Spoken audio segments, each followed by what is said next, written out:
ओम नमः शिवाय। विद्यार्थी मित्रों, આજે આપણે ગણિત વિષયમાં પાઠ 11 એની અંદર 11.3માં આગળ 9મો દાખલો જોઈશું।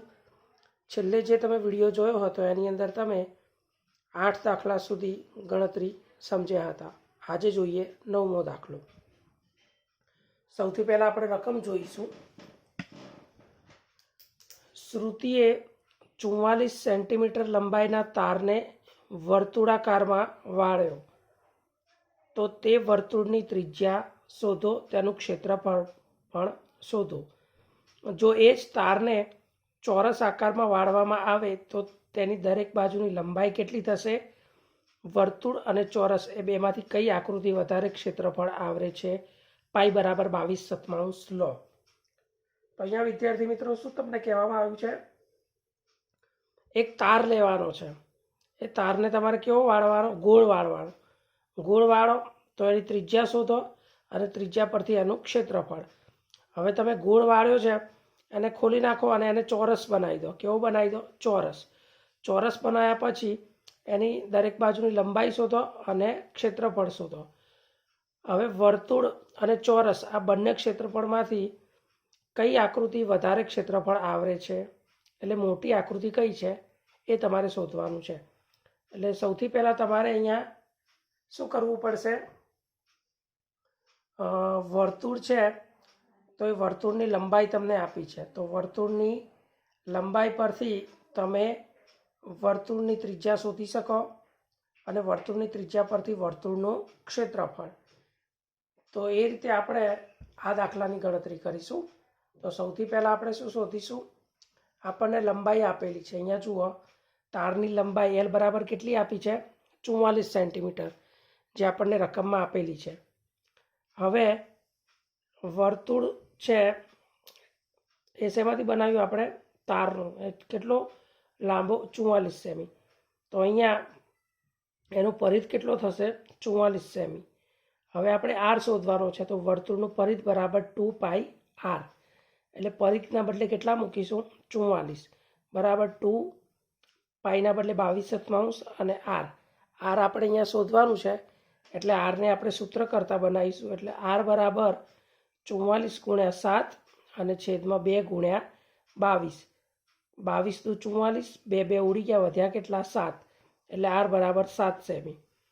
ફરીથી 7 સેન્ટીમીટર ક્યાંથી આવ્યા? તો લંબાઈ આપેલી છે। લંબાઈ એટલે કે વર્તુળનો પરિઘ આપણને આપ્યો છે, કેટલો? 44। કારણ કે આપણે તારને વર્તુળાકારમાં વાળ્યો અને એની લંબાઈ આપી છે, એટલે એ શું થશે? એનો પરિઘ। તો હવે આપણને પરિઘ પરથી શું મળી ગયું? આર ત્રિજ્યા મળી ગઈ। હવે ત્રિજ્યા પરથી ક્ષેત્રફળ મળી જાય। વર્તુળનું ક્ષેત્રફળ બરાબર πr²। પાઈ બરાબર 22/7, આર બરાબર 7।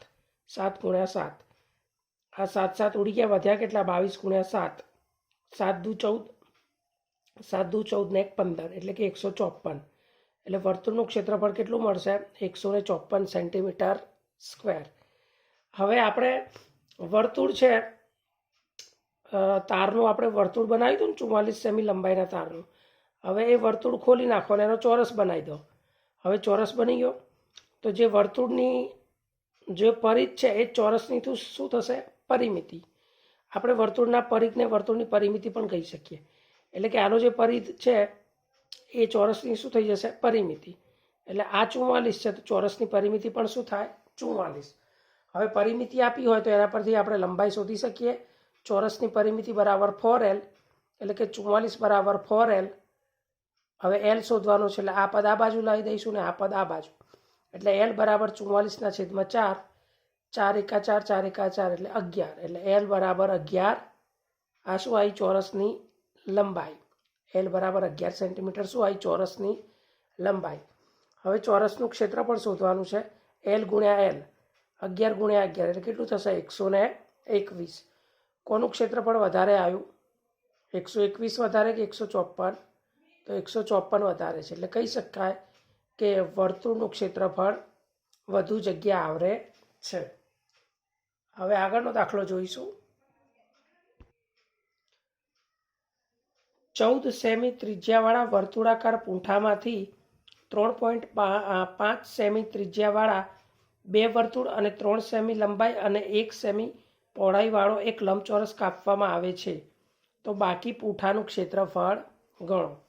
તો અહીંયા વિદ્યાર્થી મિત્રો શું કરવામાં આવે છે, એક પૂંઠું લેવામાં આવે છે. પૂંઠામાંથી સૌથી પહેલાં 14 સેમી ત્રિજ્યાવાળા વર્તુળાકાર પૂંઠામાંથી સૌથી પહેલાં 3.5 સેન્ટીમીટર ત્રિજ્યાવાળા 2 વર્તુળ અને 3/1નું એક લંબચોરસ, આ 3 વસ્તુ કાપવામાં આવે છે. શેમાંથી?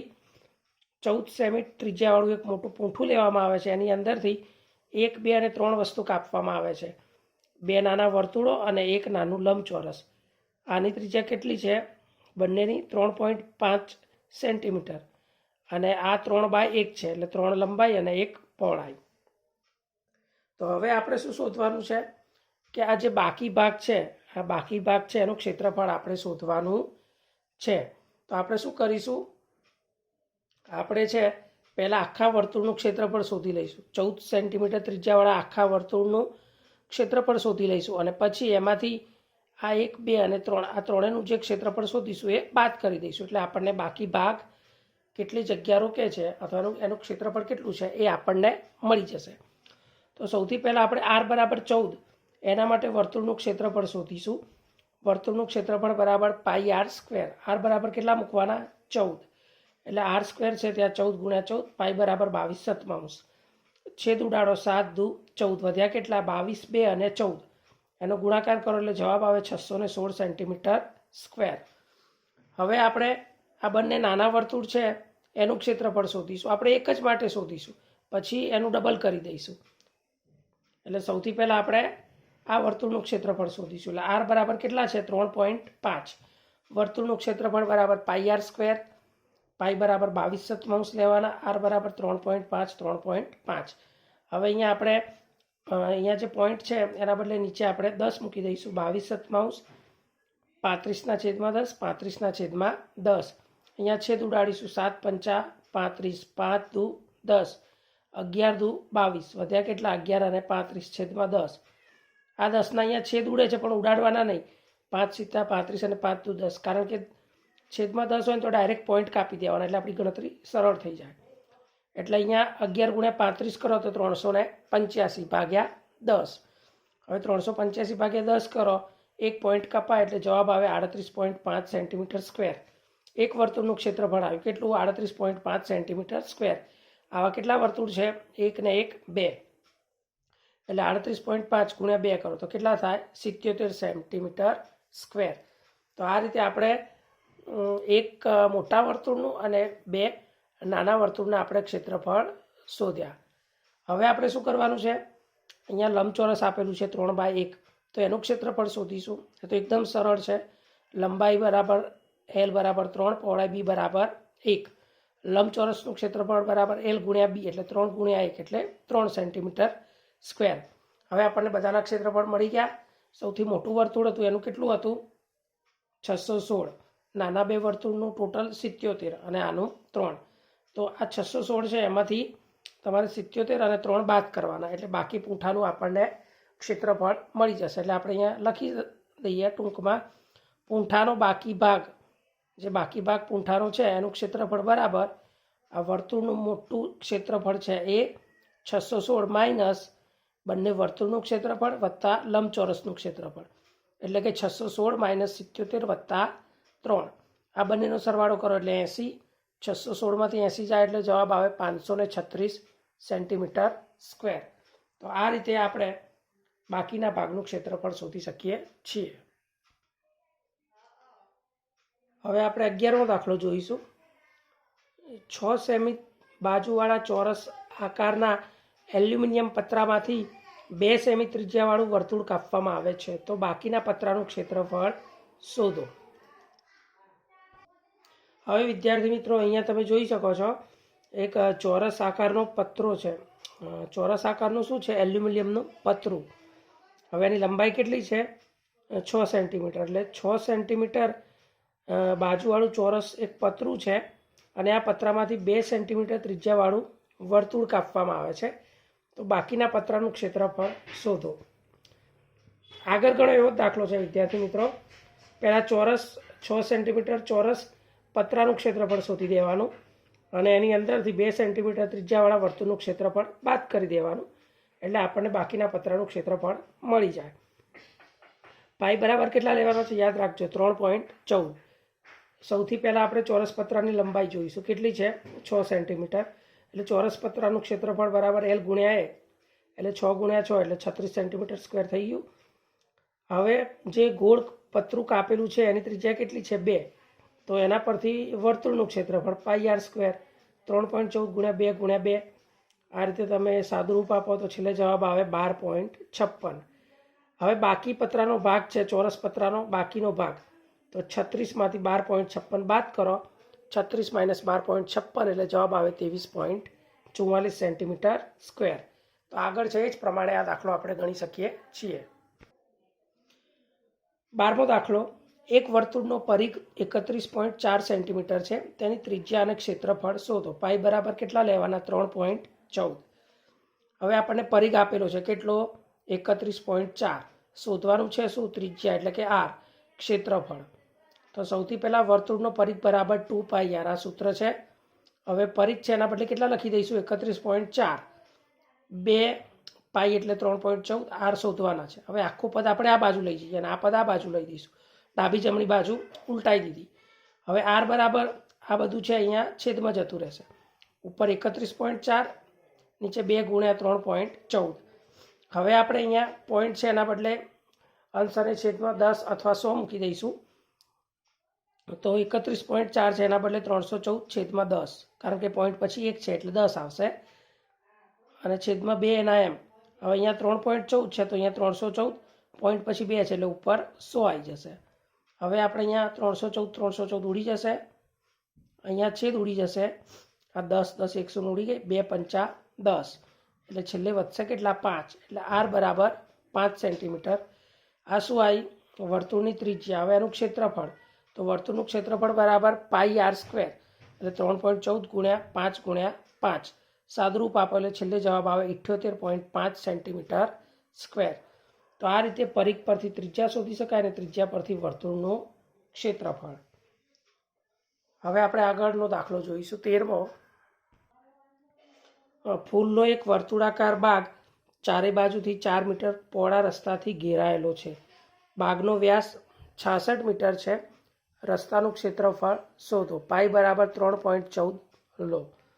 તો અહીંયા તમને શું આપવામાં આવ્યું છે એક વર્તુળાકાર બાગ આપવામાં આવેલો છે એટલે કે એક બગીચો છે ગોળ એની અંદર ફૂલ વાવેલા છે અને ચારે બાજુથી 4 મીટર પહોળા રસ્તાથી ઘેરાયેલો છે. એની ચારે બાજુ 4 મીટર શું છે પહોળો રસ્તો. આ બાગનો વ્યાસ 66 મીટર છે તો રસ્તાનું ક્ષેત્રફળ શોધો. તો અહીંયા આપણને બાગનો વ્યાસ આપેલો છે કેટલો 66 મીટર. તો બાગના વ્યાસ પરથી એની ત્રિજ્યા મળી જશે. વ્યાસને અડધા કરીએ 66 ભાગ્યા 2 એટલે કે 33 એટલે બાગનો વ્યાસ 66 હોય તો બાગની ત્રિજ્યા કેટલી થઈ જાય 33. હવે બાગની ફરતે વર્તુળાકાર 4 મીટરનો રસ્તો છે ચારે બાજુ એટલે કે આ 33 વત્તા 4 કરીશું એટલે ટોટલ એની આપણને ત્રિજ્યા મળી જશે રસ્તા સાથે આખા વર્તુળની ત્રિજ્યા બગીચાની રસ્તા સાથે ત્રિજ્યા એટલે 33 વત્તા 4 એટલે કેટલા થશે 37 એટલે બાગની ત્રિજ્યા મળી ગઈ આપણને રસ્તા સાથે કેટલી છે 37. હવે બહારના વર્તુળનું ક્ષેત્રફળ પાઈ આર સ્ક્વેર અને અંદરના વર્તુળનું ક્ષેત્રફળ પાઈ આર સ્ક્વેર. આ કેપિટલ આર છે અને આ સ્મોલ આર. આપણે આવો આગળ એક દાખલો ગણેલો છે કારણ કે અહીંયા આપણે બે પ્રકારની ત્રિજ્યા લેવાની થશે. એક કઈ તો એક ત્રિજ્યા છે એ રસ્તા સાથેની એ કેટલી થશે 37 અને એકલી બગીચાની કેટલી થશે 33. હવે રસ્તાનું ક્ષેત્રફળ બરાબર pi r square minus pi r square એટલે કે મોટા વર્તુળમાંથી નાનું વર્તુળનું ક્ષેત્રફળ બાદ કરીશું. પાઈ કોમન લઈ લઈશું. આ capital R square minus small R square એટલે કે આના અવયવ પડશે એકવાર પ્લસ એકવાર માઇનસ અને એકવાર પ્લસ.